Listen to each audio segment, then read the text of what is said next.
अवधूत चिंतन श्री गुरुदेव दत्त स्वामी महाराज की जय. छत्रपती शिवाजी महाराज की जय. श्री स्वामी समर्थ. आज मी आपल्याला श्री स्वामी समर्थ या मंत्राची ताकद काय आहे एका सेविकेताईला आलेला अनुभव सांगणार आहे. श्री स्वामी समर्थ हा मंत्र जर आपण मनापासून जर जप केला ना, सगळ्या गोष्टी आपल्याला प्राप्त होतात. पण आपण काय होतं, जप करतच नाही. आपण यंत्रतंत्राच्या नादी लागतोय. हे यंत्र घ्या, ते यंत्र घ्या, ह्या पादुका घ्या, त्या पादुका घ्या. आपण ह्या सगळ्या गोष्टीमध्ये भरकटून जातो की आपण मग मार्ग समजत नाही आपल्याला काय करायचं. आपण चॅनलवर पहिल्यांदा आला असेल तर अवश्य सबस्क्राईब करा, म्हणजे येणारे नवीन व्हिडिओ श्री स्वामी समर्थ महाराजांची गुरुचरित्राची आणि नवनाथ पारायणाबद्दल माहिती भेटेल. आज गुरुवार आहे. आपल्या जवळच्या मठामध्ये केंद्रामध्ये अवश्य दर्शन करण्यासाठी जावं. दर्शन केल्यानंतर आपल्याला एक प्रकारची मन शांती भेटते. ती मन शांती तुम्हाला कुठेच भेटू शकणार नाही, कुठेच नाही. ती फक्त महाराजांच्या मठामध्ये केंद्रामध्ये आपल्याला मन शांती भेटत असते. तर श्री स्वामी समर्थ हा मंत्र आपण स्वामी चरित्र वाचत असाल, आता स्वामी चरित्र खूप जण वाचताय. श्री स्वामी समर्थ महाराजांचा प्रकट दिन पण आहे 20 तारखेला. मग प्रकट दिनानिमित्त खूप जण स्वामी चरित्र वाचताय. स्वामी चरित्र वाचून आपल्याला संपवायचं नाहीये, त्यातून काही गोष्टी शिकायच्या आहे. तर मी आपल्याला आज एका सेवेकरीताईचा अनुभव सांगतो. त्या सेवेकरीताई आहे, त्या खूप डिप्रेशनमध्ये होत्या. त्यांना खूप भीती वाटायची, अनावश्यक. डॉक्टर केले, सगळ्या गोष्टी केल्या त्यांनी, बीपी चेक केला, सगळ्या गोष्टी केल्या, खूप पैसा दवाखान्यामध्ये खर्च केला. मग त्या म्हटलं की मला फोन केला की गुरुजी खूप डॉक्टर झाले, सगळं झालं, मला रात्री झोप लागत नाही, काही होत नाही. मग मला अशी काहीतरी सेवा द्या की मी ती सेवा करू शकते असं त्यांनी सांगितलं. मग मी त्यांची पत्रिका बघून काही गोष्टी सांगितल्या, पण मला एक गोष्ट जाणवली की त्यांच्या मनामध्ये खूप भीती होती. मग त्यांना मी फक्त म्हटलं की ताई तुम्ही फक्त श्री स्वामी समर्थ हा जप करावा. मग ते म्हटले की दादा हा जप सगळ्या जाती धर्मातील लोकांनी केलं चालेल का? मी म्हटलं सगळ्यांनी केलं चालेल, कारण की श्री स्वामी समर्थ महाराजांनी कधीही जात पात धर्म पंथ लिंग पाळला नाही. महाराजांनी कधीच नाही केलं. जेव्हा अक्कलकोटमध्ये महाराज आले होते कधीच नाही केलं. महाराजांनी कधीच त्यांच्या आयुष्यामध्ये कधीही जात पात धर्म पंथ पाळला नाही, हे लक्षात ठेवा. मी म्हटलं तुम्ही पण पाळू नका आणि जप तुम्ही करू शकता. तुम्ही कोणत्याही जातीमध्ये असाल, कोणत्याही धर्मामध्ये असाल, महाराजांची सेवा करायला कोणतंही बंधन नाही. ते म्हणजे ठीक आहे, चांगली गोष्ट आहे. मग महाराजांची मूर्ती घरामध्ये पाहिजे का? महाराजांचा फोटो घरामध्ये पाहिजे का? महाराजांचं पादुका पाहिजे का? मग यंत्र पाहिजे का? मग देवघर मोठं पाहिजे का? हे खूप लोकांच्या मनामध्ये प्रश्न असतात. तसे प्रश्न त्या ताईच्या मनामध्ये होते की दादा आम्ही महाराजांची सेवा नाही करत कधीच, आम्हाला महाराज म्हणजे कोण हे पण माहित नाही. मी म्हटलं तुम्ही नवीन जे सेवेकरी असतात त्यांनाच महाराज पटकन दर्शन देता. जसं कसं लहान बाळ असतं, निरागस असतं, आणि मोठं झाल्यानंतर त्याला भावना येतात, आणि त्याला आपलं आणि तुमचं जर कळलं त्याच्यामध्ये मग स्वार्थ निघून जातो. मग त्यांना म्हटलं तुम्ही फोटोची गरज नाही, तुम्हाला छोटा फोटो असेल तर घ्या. ते म्हणे दादा आमच्याकडे फोटो पण भेटत नाही. म्हटलं ठीक आहे, फोटो पण नाही, मूर्ती आवश्यकता नाही, लगेच देवघर मोठं काही गरज नाही, कोणते यंत्र घ्यायचे काही गरज नाही. मग काय? मी त्यांना म्हटलं तुम्हाला रात्री झोप लागते का? तर रात्री झोप पण नाही लागत. रात्री 2 वाजता 3 वाजता जाग येते, झोप लागत नाही. त्याच्यासाठी ते गोळ्या खात होते. मी त्यांना एकच गोष्ट सांगितली की तुम्ही पूर्ण विश्वास ठेवून जर करत असणार तर सेवा करा. ते म्हणजे काय करायची सेवा? मी म्हटलं तुम्ही गोळ्या जे खाताय ते हळूहळू बंद होईल, त्याच्या अगोदर तुमचं मन पहिले स्थिर करून घ्या. मग त्यांना सांगितलं श्री स्वामी समर्थ, फक्त श्री स्वामी समर्थ हा जप त्यांना तुम्ही म्हटलं तुम्ही करा आजपासून. ते म्हणजे या जपाने काय होणार आहे का? मी एवढ्या गोळ्या खाते, सगळ्या गोष्टी करते, सगळे दवाखाने झाले, सगळं झालं, तरी पण यांनी काय होणार आहे का? मी म्हटलं फक्त विश्वास ठेवा. स्वामींवर विश्वास ठेवला. स्वामी चरित्रामध्ये वर्णन आहे, जेव्हा महाराजांना बडोद्याला घेऊन जात होते, बडोद्यामध्ये महाराज काय म्हटले की त्यांच्या मनात आमच्याविषयी भाव नाही, मग आम्ही तिथं कशाला जाऊ. तसंच महाराजांच्या विषयी भाव पाहिजे. मग त्या सेवेकऱ्यांनी मनामध्ये ठरवलं, ठीक आहे म्हणे दादा मी श्री स्वामी समर्थ हा जप करायला सुरुवात करते. त्यांनी सुरुवात केली. पहिला दिवस झाला, पहिल्या दिवशी सवय नसती, मग जपमाळ पाहिजे का, म्हटलं काही गरज नाही, तुम्हाला जपमाळ नको, युनिट नको, काहीच नाही. रात्री तुम्हाला झोप नाही आली ना, भीती वाटते, झोप नाही आली, तर रात्री त्यांनी 2 वाजता ते उठले. त्यांनी त्यांचा अनुभव सांगितला. रात्री 2 वाजता उठल्यानंतर त्यांना झोप नाही आली, ते एका ठिकाणी आसन घेऊन बसले आणि श्री स्वामी समर्थ, श्री स्वामी समर्थ या मंत्राचा जप करू लागले. पहिला दिवस झाला, दुसरा दिवस झाला, तिसरा दिवस झाला. जप करता करता त्यांना एक प्रकारची मनशांती भेटली. कारण की त्यांच्या मनामध्ये भीती होती. सगळं होतं त्यांच्याकडं, गाडी असेल, बंगला असेल, घर असेल, सगळ्या गोष्टी होत्या, पण मनशांती नव्हती. मनशांती कशामध्ये आहे? नामस्मरणामध्ये मनशांती. हे मला तुम्हाला सांगायचं आहे, लक्षात ठेवा. ह्या अनुभवातून काय शिकायचं तुम्हाला? नामस्मरणामध्ये मनशांती, बाकी कशात नाही, बाकी कशातच नाही. मग त्यांनी 1 आठवडा झाला. 1 आठवडा झाल्यानंतर त्यांनी मला कॉल केला की गुरुजी 1 आठवडा झाला, त्यांनी गोळ्या आता हळूहळू थोड्या कमी केल्या आणि त्यांना रात्री आता झोप लागते. झोपेमध्ये पण, झोप लागल्यानंतर झोपेमध्ये पण ते श्री स्वामी समर्थ जप करू लागले. त्यांना नाद लागला, जप लिहू लागले. ते दुपारच्या वेळेस जप लिहायचे, दुपारच्या वेळेस झोप बंद केली, दुपारच्या वेळेस जप लिहू लागले श्री स्वामी समर्थ. जेवण करता वेळेस, चालताना, बसताना, उठताना श्री स्वामी समर्थ, श्री स्वामी समर्थ एवढं कंटिन्यू केले. आणि 15 दिवसानंतर त्या स्वतः आल्या आणि त्या म्हटल्या की माझ्या पूर्ण गोळ्या बंद झाल्या.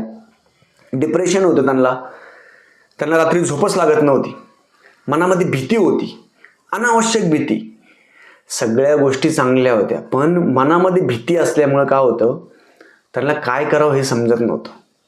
आणि कसं आहे, महाराजांनी पण स्वामी चरित्रामध्ये सांगितलेलं आहे बघा. त्यांनी कधीही कोणतं यंत्र घ्या सांगितलं का स्वामी चरित्रामध्ये? आपण वाचा, स्वामी चरित्र कोणत्याही प्रकाशनाचं वाचा.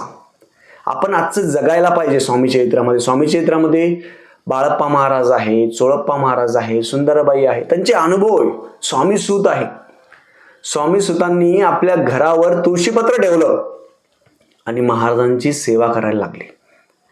मग हेच आपल्याला स्वामी चरित्र शिकवतं. हेच श्री स्वामी समर्थ महाराजांनी काय सांगितलं? फक्त नामस्मरण करा. चालता, बसता, उठता कंटिन्यू नामस्मरण केलं ना, आपल्याला एक प्रकारची मनशांती झाली. 15 दिवसानंतर ते मला जेव्हा भेटायला आल्या, 15 दिवसानंतर जेव्हा फोनवर त्यांचा जो आवाज होता, खूप बेचैन होत्या त्या, जास्त बोलायच्या, खूप बेचैन होत्या. 15 दिवसानंतर जेव्हा ते मला भेटायला आल्या, त्या शांत होत्या, शांत होत्या, पूर्ण शांत, मन स्तब्ध. बोलताना पण त्यांचा एक प्रकारचा आवाज, गंभीर आवाज होता आणि पूर्ण शांत होत्या, मनामध्ये स्तब्ध होत्या आणि नामस्मरण त्यांचं कंटिन्यू सुरू होतं. त्या म्हटल्या की मला हे नामस्मरणाचं महत्त्व हे लहानपणापासून जर कळलं असतं तर मला आता अशी वेळ आली नसती. आणि श्री स्वामी समर्थ या मंत्रामध्ये खूप ताकद आहे, खूप ताकद आहे. तुम्ही ते स्वतः करा. तुम्हाला रात्री झोप नाही आली, उठायचं, जप करायचं, काही प्रॉब्लेम नाही. झोपता पडल्या जप करा. रात्री झोप, भीती वाटते, भीती वाटल्यानंतर श्री स्वामी समर्थ, श्री स्वामी समर्थ जप करा. असं नाही की 11 माळी झाल्याच पाहिजे, मग माळ घेऊन बसायचं, इकडं बघायचं, तिकडं बघायचं, नाही. अंतकरणापासून जप करा, अंतकरणापासून. कोणाला दाखवण्यासाठी जप करू नका, कोणाला दाखवण्यासाठी जप नाही करायचं. आपण महाराजांची सेवा आपल्यासाठी करतो. आम्ही आहोत स्वामी भक्त, मिरू नये लोकात. काही गरज नाही लोकांमध्ये मिरवायची, स्टेटस ठेवायची. गुरुवारीच आपण काय फक्त गुरुवारचेच भक्त आहे का महाराजांचे? नाही. आपण महाराजांनी सगळं दिलेलं आहे हो आपल्याला, सगळं दिलेलं आहे. मग कशाला काळजी, चिंता, भीती, अनावश्यक डिप्रेशन, ह्या गोष्टी काहीच करायच्या नाही. परत एक दुसरा दादांचा अनुभव सांगतो. त्यांचं एक काय होतं, एक सेवेकरी दादा होते, ते पण असेच डिप्रेशनमध्ये होते. त्यांना मन बेचैन, काय करावं काही समजत नव्हतं. करोना काळाचा अनुभव हा. करोना काळामध्ये फोटो भेटत नव्हते, करोना काळामध्ये काहीच भेटत नव्हतं. त्यांनी फोन केला की गुरुजी असं चालू आहे, मन स्थिर नाही आहे, काय करावं, पैसा आहे, सगळे पण झोप नाही.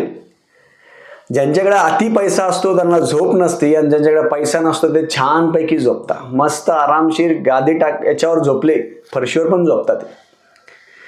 ते म्हणे काय करायचं, सेवा काय करायची. श्री स्वामी समर्थ महाराजांची सेवा करणं म्हणजे अति सोपं.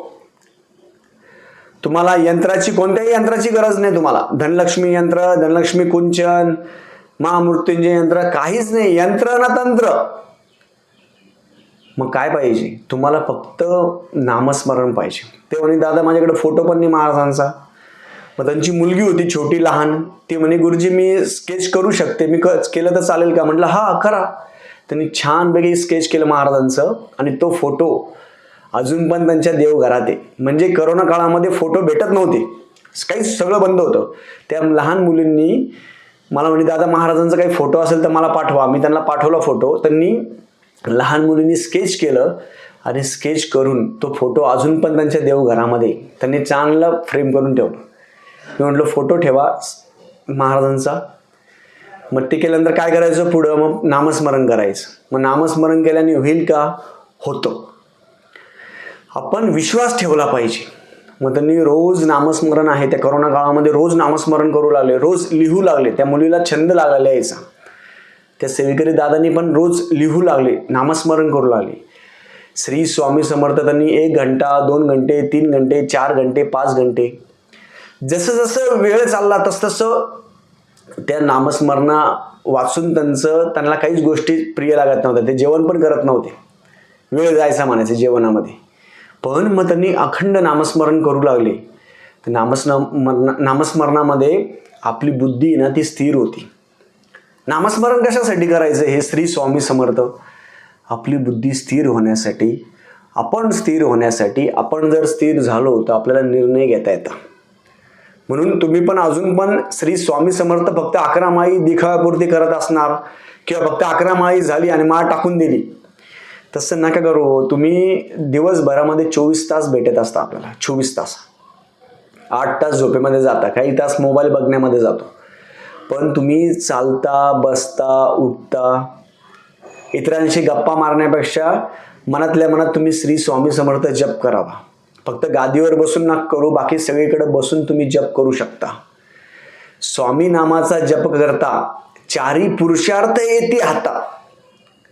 सगळ्या गोष्टी आपण जर जप करत राहिलो महाराजांचा, कोणत्याही अपेक्षा विना, काही अपेक्षा नका ठेवू महाराज मला हे पाहिजे, ते पाहिजे, काही नाही महाराज मला फक्त तुम्ही पाहिजे, हा शब्द पाहिजे तुमचा. काही नाही, महाराजांना सगळं माहिती तुम्हाला काय द्यायचं काय नाही द्यायचं. महाराजांना गुरुवारी जायचं ना तुम्ही. आता मी जात असतो ना, आमच्या इथे जवळचं दत्त मंदिर आहे, महाराजांचा मठ असेल, केंद्र असेल, तिथं जातो मी. महाराज बोलवता आपण जातो, मी मुजरा करतो, लोटांगण घालतो. लोटांगण घालून दिवसभरातला जो ताण तणाव जो काय असेल तो महाराजांच्या चरणावर जवळ मी ठेवून देतो. लोटांगण घालतो, दर्शन घेतो, आणि दिवसभराचा ताण तणाव ते महाराजांजवळ ठेवून देतो. आपण कोणीच नाहीये, लक्षात ठेवा. आपला गर्व अहंकार कधी करू नका, कधीच करायचं नाही महाराजांसमोर. महाराजांच्या समोर गर्व अहंकार केले तर महाराजांना लक्षात राहतं. म्हणून नामस्मरण करावं. श्री स्वामी समर्थ जप तुम्ही चालता, बसता, उठता, प्रवासात कधीही करू शकता. त्याचं खूप महत्व आहे. तुम्हाला युनिटच पाहिजे का, हे काही आवश्यकता नाही. पहिले कुठे युनिट होते आणि जपमाळ होते. नामस्मरण करायचं, व्यर्थ वाया नाही घालायचं. आता मी तुमच्याशी बोलतोय तरी पण मी मनातल्या मनात श्री स्वामी समर्थ जप करतोय. श्री स्वामी समर्थ, श्री स्वामी समर्थ. का बरं? हो, असं बोलायला सोपं नाहीये, बोलायला खूप मोठा अवघड आहे. माझ्यासमोर 1000 लोक असू द्या, 5000 लोक असू द्या, काही होत नाही.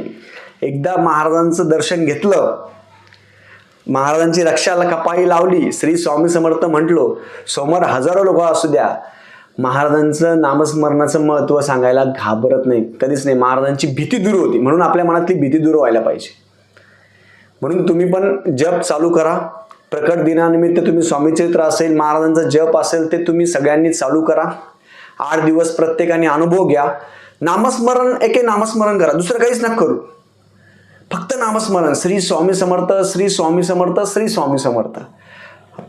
आपला प्रपंच सांभाळून परमार्थ करायचा. लक्षात ठेवा, महाराजांनी कधी सांगितलं नाही घरदार सोडा आणि माझा जप करत बसा, नाही. प्रपंच करावा नेटका, मग परमार्थ करायचं, हे लक्षात ठेवा.